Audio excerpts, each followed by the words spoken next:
Now I'd like to have Wes Moore for our first guest. Wes, thank you very much for coming. It's my pleasure. Thanks so much, David. Great seeing you. Now, Wes Moore is somebody that has an unusual life story, and I would like to go through that a bit because it's so extraordinary. I think all of you will be quite impressed with what you hear, and then we'll go into what he's doing at Robinhood, and then also his new book that's coming out next week.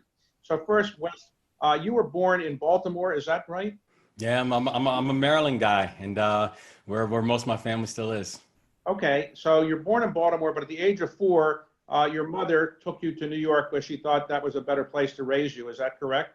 Yeah, so I only have two memories of my father. One time was when he saved me from a beating that I was going to get from my mom for hitting my sister, because my mother always only had a couple rules in her house, was that men do not put their hands on women. And when she saw me hit my sister, she went after me, and my father saved me, explained to me what I'd done so wrong. And the only other memory I have of him was 6 months later when I was about 4 years old, when I watched him die in front of me. And He and my died mother, from what?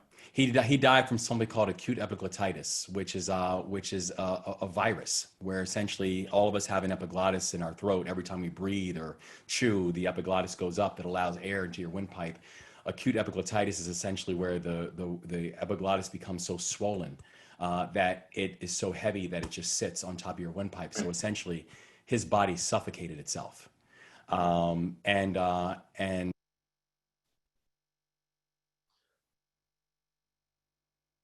Your voice is broken up. It's silent. sorry, Okay, is that better now? now it's Sorry. okay. All right. Um, yeah, So your mother moved you to New York, yeah. So and my you were mother moved to raised New York. there, Yeah. and then So you were a superstar student in school. yeah, I wish that was the case, David. No, when I went to New York, that was probably some of the most trying moments of my life, because I found myself, consistently hurting people that love me so I could impress people that could care less about me. And the truth is that, the first time that I felt handcuffs on my wrist was when I was 11 years old. I think I was just filled with a lot of confusion and hurt and pain, that I was still very much trying to process about what happened to my dad and why my neighborhood felt so chronically neglected. And I think that it eventually turned around, that when I was 13 years old, after years of threatening me, my mother eventually sent me to military school. Okay, so you were not bar mitzvahed, right? At 13. I was not bar mitzvahed. No, I was not. I had a manhood ceremony of a different type. I would Okay, manage a different type. so you And that's did called plebe okay. system. You did okay in the military academy, well enough to get into Johns Hopkins, right? Yeah, well, so I finished when I finished at the military academy. I found that I enjoyed it, and there was this graduated sense of responsibility and leadership that I relished. And when I finished high school, I actually joined the army, and I enlisted in the army. I went through ROTC. By the time I went to a junior college first. I went to a community college, got a 2-year degree. And then when it was time to transfer, I was already a second lieutenant in the Army. And I went to say I want to go back home. So I applied to go to Johns Hopkins University. All right, you got into Johns Hopkins, and then you became a Rhodes Scholar. So what did you do to become a Rhodes Scholar? Not only 32 were picked every year out of the United States. So what did you do that deserved to be a Rhodes Scholar? Well, I mean, I remember actually going back to a conversation I had with another former Rhodes Scholar who was the former mayor of Baltimore, a gentleman named Kurt Schmoke. And I was doing an internship with Mayor Schmoke. And on the last day of my internship, he called me into his office, and he knew about my grades. He knew about my extracurriculars. And he asked me, he said, "Have you ever heard of the Rhodes Scholarship?" And he brought me over to a picture that sat right next to his desk, and he pointed to it. That was a picture of him and his Rhodes class. And he said, "I want you to consider applying for this." And that story is really important to me, because had he not done that, had not had that conversation, nothing would have changed about my grades or my criteria or my qualifications. I just wouldn't have even known that the door was there. And they never would have known about me.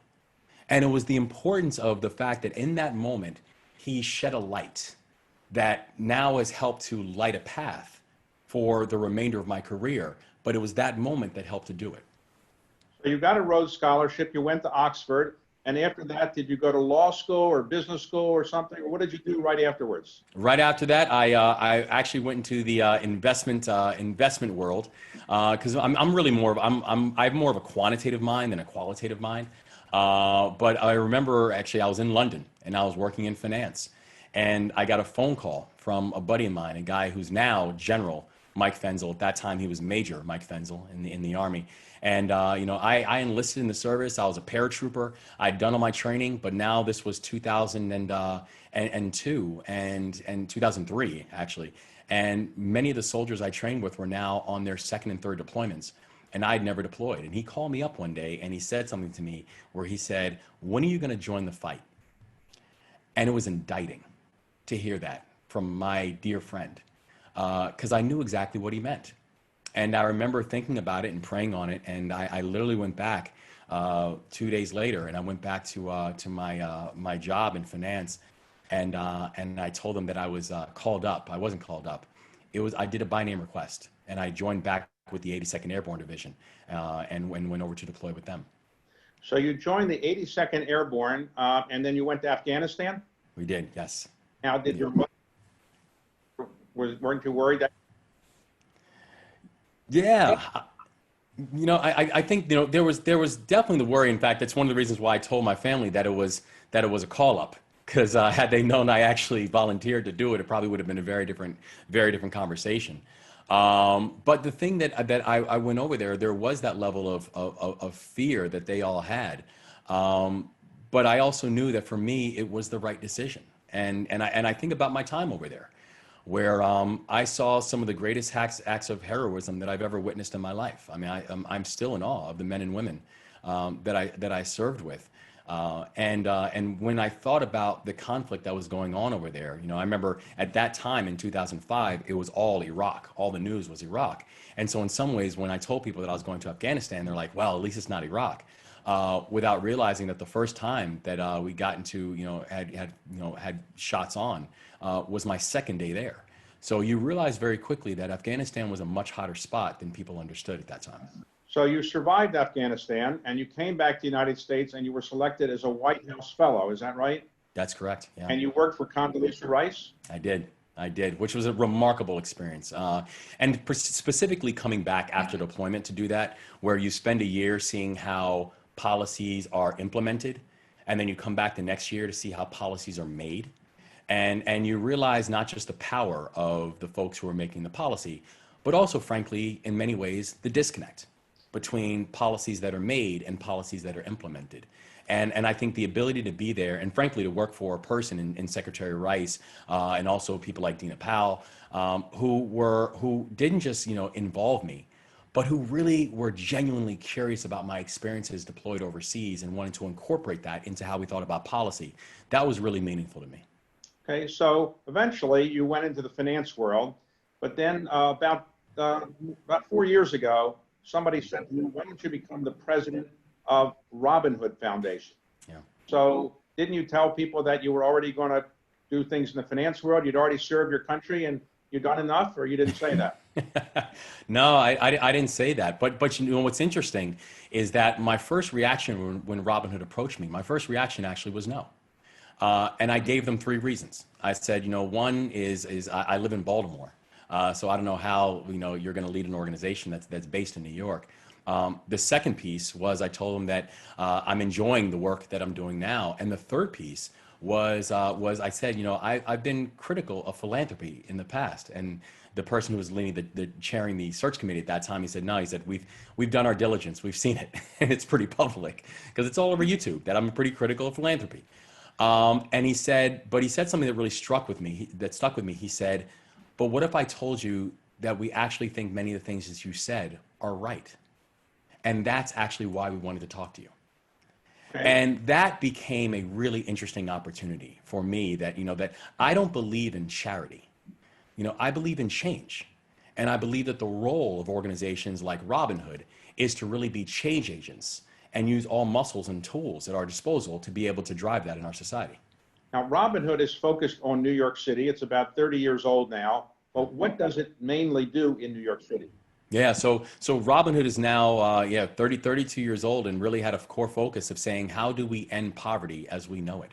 And so we focus on everything funding from education to housing to transportation to mental physical health to criminal justice reform, understanding the interconnectedness of poverty, that you're never going to say, okay, how do you fix poverty? Well, do one thing, because poverty is completely intertwined into every aspect of our society. It's how we're asking people to live, what we're asking them to drink, the air we're asking them to breathe, the schools we're asking them to attend. And so how do we attack it from every single facet is really how Robinhood has approached it. And one of the things that we've been able to do in our time in Robinhood is know that, while Robinhood is New York born and New York bred and New York focused, poverty is not a New York issue. And so we've been able to really expand and think about how do we work in partnerships with other groups around the country to be able to think about our work on a holistic basis. Now, in your spare time, you've written 3 books. Yeah. The first one is called The Other Wes Moore. Who is the Other Wes Moore? So the Other Wes Moore is actually a gentleman I learned about right when I received the Rhodes Scholarship, because right after I received the Rhodes Scholarship, the Baltimore Sun, which is my hometown paper, wrote an article about how this local kid, despite a pretty uneven childhood, now was just announced as a Rhodes Scholar. And at the same time, they were writing a whole series of articles about 4 guys who robbed a jewelry store and in a botched jewelry store robbery ended up murdering an off-duty police officer. And there was a 12-day national manhunt for these 4 guys, and finally after 12 days, all 4 guys were caught. And I found out through these articles that one of the people that the police were looking for was a guy whose name was also Wes Moore. And I one day decided to write him a note. And a month later, I got a letter back from Jessup Correctional Institution from Wes Moore, which is a maximum security facility. And I learned how much more we had in common than just our names. We were from the same area, around the same age, both grew up in single-parent households, both had academic and disciplinary troubles. And so that one letter turned into dozens of letters, those dozens of letters turned into dozens of visits. And after knowing Wes for a few years, someone approached me and said, would you consider writing about these parallel lives and the things that our society should learn about how we're far too quick to either congratulate or castigate without understanding pathways. And what happened to him now? He is currently in year 19 of his life sentence in prison. Him, his older brother, and 2 other guys who were there, where one was found guilty for the murder. The other 3 were found guilty of felony murder. And the way felony murder works is the main question that the judge will ask is, were you there? Because the person who gets the highest sentence, everyone else will receive that same sentence. So he's now in year 19 of a life without parole sentence. Next week, you'll have a new book coming out. It deals with Freddie Gray, 5 days. Talk about Freddie Gray, who he was and what happened to him. Yeah, so Freddie Gray was a 25-year-old young man, an African-American young man in Baltimore, who one day made eye contact with police and ran. And the police chased him. And back then, that was actually a law that you could not make eye contact and flee from police if you were in certain neighborhoods. And he did. His neighborhood happened to be one of those neighborhoods. Eventually, he was arrested. And an hour after he was arrested, he was in a coma. And a week after he was placed in a coma, he died. And there was weeks of protests that took place in Baltimore demanding accountability and transparency. And those protests were all peaceful until one night, actually it was the night of Freddie's funeral when he was laid to rest, that they were no longer peaceful. And eventually Maryland went into a state of emergency and the National Guard was called in. And the thing that I really wanted to explore with this story was, I look at the 5 days surrounding his funeral and this uprising, and I look at it through the eyes of 8 different people, from a basketball star turned protester to a police major who actually grew up in West Baltimore, to the son of the owner of the Baltimore Orioles, who's the head of baseball operations, that when the Orioles played a game with no fans, he was one of the people that helped make the final decision. So a collection of people who were helping to tell a story of what was going on at that time and helping to highlight the fact that this was not just about policing, and the thing that should garner rage within us is not just Freddie's death. It was his life. It was the fact that his life from birth was surrounded by poverty and inequity. And if we're not willing to understand the trauma and damage of his life, then we have no right to stand there and just mourn his death. We have to do both. So tell us why you're living in Baltimore. It's my hometown. It's a nice place. Has some challenges for sure. That's Your job is in New York. Why don't you just pick up and move to New York? because I'm a Baltimorean. I love my city, flaws and all. You can't understand who I am without understanding Baltimore. And the truth is that when we're talking about understanding the challenge of cities, uh, Baltimore is actually a pretty important example because we understand that the level of divide didn't happen accidentally. There's history to it. There's laws. There is the history of redlining and the history of discriminatory housing policy, the discriminatory lending policies that really do define everyday modern day life within the city of Baltimore now. And I feel like Baltimore in many ways is one of these places where our story is still very much being written every single day. And I'm just very proud to be one of the 600,000 authors of a pretty powerful, what I think is going to be a pretty powerful story. So your mentor and friend Kurt Schmoke ran for mayor and served 3 terms as mayor of Baltimore. Has anybody ever suggested to you you might run for office in Baltimore or Maryland? You've never heard that before? I've never heard that before, David. No, I mean, I'm a person who really does firmly believe, and I spend no time thinking about the next job. I spend thinking about doing the best job possible in what you're doing right now, and we've got a big fight ahead of us. You know, this issue of poverty is terrible and traumatic, and frankly, getting worse. I mean, we've seen we've watched 11 years of job growth go away in 11 weeks. You know, we've watched how, if you look at 23% of people who have lost their jobs due to COVID-19 alone, the reality is 23% of people who lost their jobs due to COVID-19 were living in poverty before COVID-19. So, i.e., this was the working poor, people who were working jobs, in some cases multiple jobs, and still living in poverty. And so I know that my life's work is going to be trying to create spaces where opportunity and ambition can actually meet each other, where we can actually create pathways for growth and opportunity for people in a very real and in a very consistent way. And so I've never been focused on a title. I'm focused on impact, and I think we're making a real impact right now. So the protests that have arisen recently because of the killings of certain people that are well known, Yeah. and George Floyd, among others, what is your reaction to what the United States should do about this, or what people can do about it to make a difference and Yeah. improve it? Well, I think the thing that people have to remember in all of this is that what people are protesting right now is not just uh, inequitable policing. And frankly, it's not even just the levels of economic disparity. We have to understand that what's being protested right now also is the history of race and racism in this country. And I think we carry around this myth that racism is an individual act. So, you know, unless you are saying the N-word or, you know, wearing a hood, that, you know, that you're not racist. And we have to dispel with that, because racism is a system. It's a system that allows, for right now, for a black person with a college degree to have less earning power than a white person who's a high school dropout. That's a fact. That's a system. And I think what we're talking about right now is it's a system that has to be confronted in a very real way. It's a system that's been built and reinforced for the past 400 years. And the reason that I think we have to be, and when we say what do we need to do about it, I think we have to be deliberate about understanding how it is interlaced and interplayed in so many of these systems. I think we have to be honest about the fact that it does exist, and it's not as to play a gotcha. It's to say that it's the only way we're going to move forward. And frankly, I think the reality is we have to deal with this process with a real truth and a trauma and a reconciliation process within our society.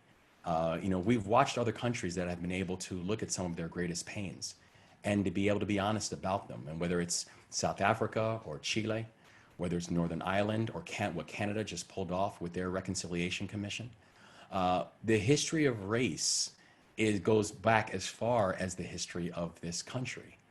And I think there needs to be a way that our country can wrestle with that, to sit with that, and also to know that the only way we're going to get better from it is not to ignore it, but actually is to make sure that our individual actions are then, and our individual goodness is something that can be proactively go after a system that is really embedded in so much of how we exist. So I assume your 6 and 9-year-old don't tell you every day they're proud of what you're doing because they're probably focused on other things. But what about Yeah, I'm sorry. You said, and you said, what about your mother and your grandmother? They tell you how proud they are of what you've achieved? I'm proud of them.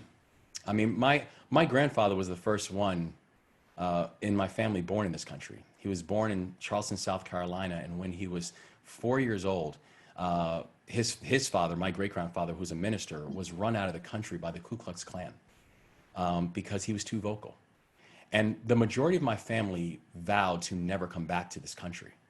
And the majority of my family have not. They went back to Jamaica and they stayed there. My grandfather did. My grandfather came back to this country in his 20s because he said this was his birth home. And this is the place where he wanted to raise his family. And that's when they moved to the Bronx, where he became a minister in the South Bronx. My grandmother became a school teacher in the South Bronx for 29 years. They believed in this country. They believe in the promise of this country. And it's their DNA that runs through me that makes me have that same exact belief. And so there is nothing that I will ever do that can make them more proud of me than I am proud and thankful of them and for what they gave to me. Wes, it's an incredible story. I want to thank you for coming. Now, your book coming out next week is called 5 Days, The Reckoning of an American City. Yes. All Yes. right. And I don't want to sound like your book agent, but I hope people buy it because it's no doubt going to be a great book as your previous two were. Thank you very much for coming, Wes. Thank you so much, David. Appreciate you. Thank you. Bye.